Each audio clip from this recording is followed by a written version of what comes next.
नमस्ते। आज हम लोग पढ़ते हैं गुल्ली डंडा कहानी, जिसके लेखक है प्रेमचंद जी। हम लोग थोड़े से प्रेमचंद जी के बारे में जानकारी प्राप्त करेंगे। उपन्यास सम्राट प्रेमचंद जी का जन्म 31 जुलाई 1880 ईस्वी में लम्ही बनारस में हुआ था। इनका मूल नाम गणपत राय था। आधुनिक हिंदी कहानी के पितामह माने जाने वाले प्रेमचंद ने स्वयं तो अनेकानेक कालजयी कहानियों एवं उपन्यासों की रचना की ही, साथ ही इन्होंने हिंदी साहित्यकारों की भी एक पूरी पीढ़ी को भी प्रभावित किया। चलिए पढ़ते हैं अब गुल्ली डंडा कहानी। गुल्ली डंडा को खेलों का राजा कहा जाता है। इसके लिए न लॉन की ज़रूरत, न कोट की, न नेट की, न थापी की।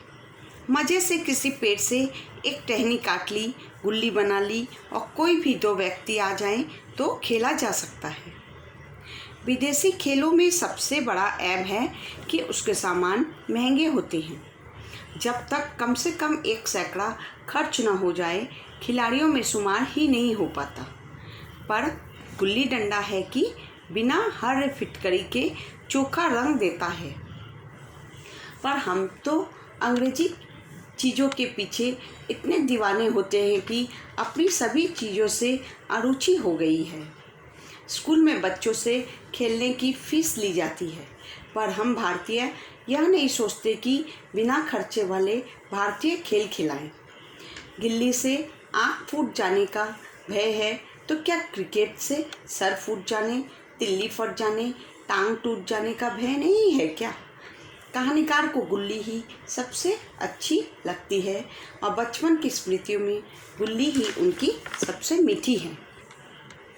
सुबह सुबह घर से निकल जाना, पेड़ पर चढ़ जाना, टहनियाँ काटना और गुल्ली बनाना, वो उत्साह, वो खिलाड़ियों का जमघट, वो पदना और पदाना, लड़ाई झगड़े, सरल स्वभाव जिसमें छूत अछूत, अमीर गरीब का कोई भेद नहीं था, जिसमें अमीरों के प्रदर्शन की अभिमान की गुंजाइश नहीं थी।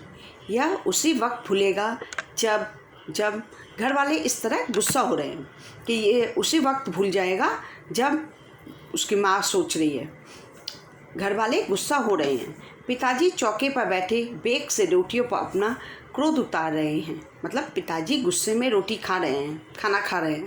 माँ मेरे अंधकार में भविष्य को लेकर चिंतित है, पर मैं मस्त हूँ। मुझे ना नहाने का होश है ना खाने का। कहानीकार कहते हैं कि हमारे हमजोलियों में एक लड़का था, गया मुझसे 2-3 साल बड़ा होगा।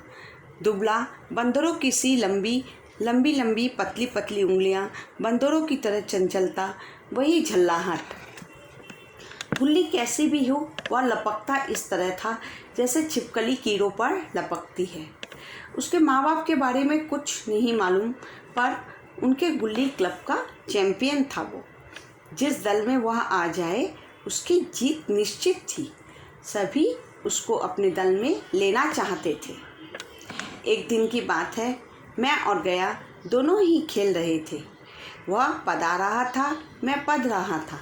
मगर कुछ विचित्र बात है कि पदाने में हम दिन भर मस्त रह सकते हैं, पदना 1 मिनट भी नहीं अखरता।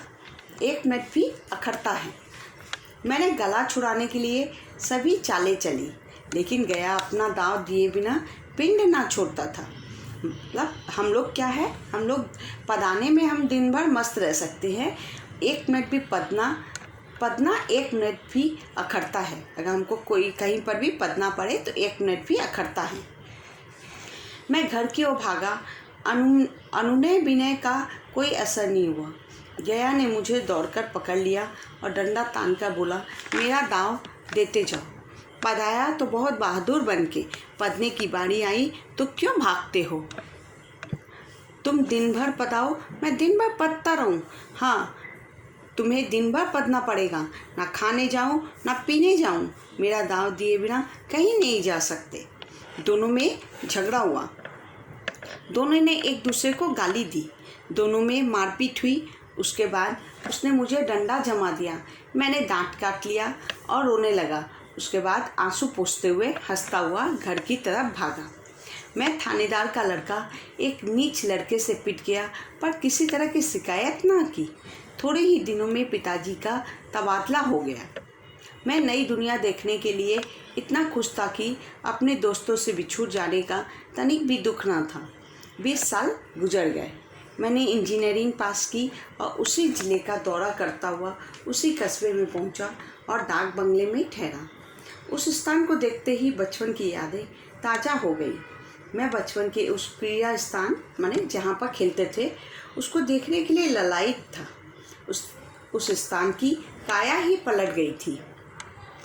मैं अपने पुराने मित्रों को गले लगाने के लिए अधीर था, मगर वह दुनिया बदल गई थी। सहसा मैंने एक खुली जगह 2-3 लड़के को गुल्ली डंडा खेलते देखा और एक क्षण के लिए मैं अपने आप को भूल गया। मैं भूल गया कि मैं एक अफसर हूँ। तभी एक लड़के से पूछा, यहाँ कोई गया नाम का आदमी रहता है? लड़के ने कहा, वही गया चमार। मैंने यूं ही कहा, हाँ हाँ वही। मैंने लड़के को उससे बुलाने के लिए कहा। लड़का दौड़ता हुआ गया और एक क्षण में एक 5 हाथ काले देव को साथ लिए आता दिखाई दिया। मैं उसे गले लगाना चाहता था, पर कुछ सोचकर रह गया। मैंने पूछा, तुम मुझे पहचानते हो? उसने झुककर कहा, मालिक पहचानूंगा क्यों नहीं। उसने कहा कि वह डिप्टी साहब का साइस है, माने घोड़े की देखभाल करने वाला है। मैंने पूछा, अब कभी गुल्ली डंडा खेलते हो? गया ने मेरी तरफ प्रश्न भरी दृष्टि से देखा। अब गुल्ली डंडा क्यों खेलूँगा? अब तो पेट के लिए काम धंधे से ही छुट्टी नहीं मिलती। मैंने कहा, चलो आज हम लोग खेलते हैं। तुम पदाना, हम पदेंगे। तुम्हारा एक दाव हमारे ऊपर है, वह आज ले लो। गया बड़ी मुश्किल से राजी हुआ। मैं गया को लेकर डाक बंगले गया और वहाँ से कुल्हाड़ी ली। हम दोनों मोटर में बैठकर मैदान की ओर चले। मैं गंभीर था, उसके मुंह पर भी उत्सुकता या आनंद नहीं था। शायद हम दोनों में अब अंतर जो हो गया था। इतनी देर में वे लोग बस्ती से 3 मील निकल गए। मैं एक पेड़ पर चढ़ा और टहनी काटकर ले आया। चटपट गुल्ली डंडा बना ली। खेल शुरू हो गया। मैंने गुल्ली उछाली। वह इस तरह गुल्ली पकड़ रहा था मानो मछली पकड़ रहा हो। गुल्ली उसके पीछे जाकर गिरी। मैं सोच में पड़ गया, क्या है यह? वही गया है जिसके हाथ में गुल्ली अपने आप बैठ जाती थी। फिर मैंने पदाना शुरू किया। तरह तरह की धांधलियाँ कर रहा था। मुझे अब खेलने का अभ्यास नहीं था। मैं बेईमानी करके इसकी कसर को पूरी कर रहा था। गया सब कुछ समझ कर भी नासमझ बना हुआ था, जैसे सब कायदे कानून वह भूल गया हो। पहले उसका निशाना अचूक था, पर आज तो गुल्ली डंडे में लग ही नहीं रही थी। आधा घंटे बाद गुल्ली डंडे से लगी, पर मैंने धांधली करते हुए कहा, गुल्ली पास से निकल गई, पर लगी नहीं।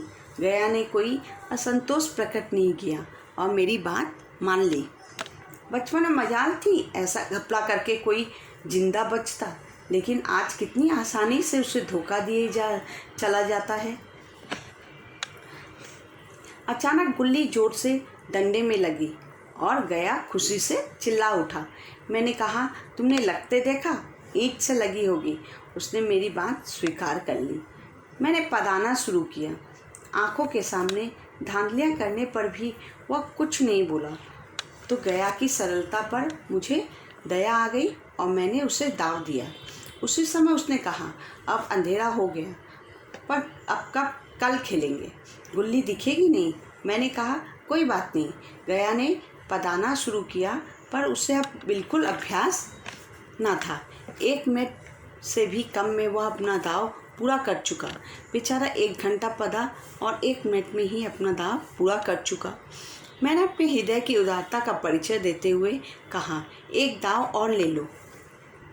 मैंने पूछा, तुम्हारा अभ्यास छूट गया क्या? कभी खेलते नहीं? उसने कहा, खेलने का समय कहाँ मिलता है। हम दोनों मोटर पर जा रहे थे, डाक बंगले पर पहुँच गए। तभी उसने बताया, कल यहाँ गुल्ली डंडे का खेल होगा, सभी पुराने खिलाड़ी खेलेंगे। जब आपको फुर्सत हो खिलाड़ियों को बुलाऊं। मैंने शाम का समय दिया और दूसरे दिन मैच देखने गया। अधिकांश युवक थे जिन्हें मैं पहचानता भी नहीं था। मैं मोटर पर बैठकर खेल देख रहा था। आज गया का खेल, उसकी कुशलता देखकर मैं चकित रह गया। उसकी गुल्ली आसमान से बातें करती, उसके डंडे की चोट खाकर गुल्ली 200 गज दूर जाती। मैं खेल में नहीं था, पर दूसरों के इस खेल में मुझे वही लड़कपन का आनंद आ रहा था, उसी बचपन का आनंद आ रहा था जब हम सब कुछ भूलकर खेल में मस्त हो जाते थे। अब मुझे समझ आया कि कल गया मेरे साथ खेला नहीं, बल्कि खेलने का बहाना किया। उसने मेरे ऊपर दया दिखाई। मैंने धांधलियाँ की, बेईमानी की, पर उसे जरा भी गुस्सा न आया। वह खुद खेल में नहीं था, मुझे खिला रहा था। मैं अफसर हूँ, यह पद ही मेरे और उसके बीच में दीवार बन गई थी। मैं अब उससे अदब यानी सम्मान पा सकता हूँ, साहचर्य नहीं पा सकता। बचपन में मैं उसके समकक्ष था, हम लोगों में कोई भेद नहीं था। यह पद पाकर मैं अब उसके दया का पात्र हूँ। वह मुझे अपने समान नहीं समझता। वह बड़ा हो गया और मैं छोटा हो गया। बचपन की मित्रता क्या होती है? उन्मुक्त होती है, स्वतंत्र होती है। वह जात पात, ऊंच नीच नहीं जानती। उसके लिए सभी बराबर होते हैं, परंतु बड़े हो जाने पर जाति के बंधन और पद की गरिमा के कारण वह स्वतंत्र नहीं रह पाती। मुंशी प्रेमचंद जी ने इस कहानी में इसी तथ्य को उजागर किया है। धन्यवाद।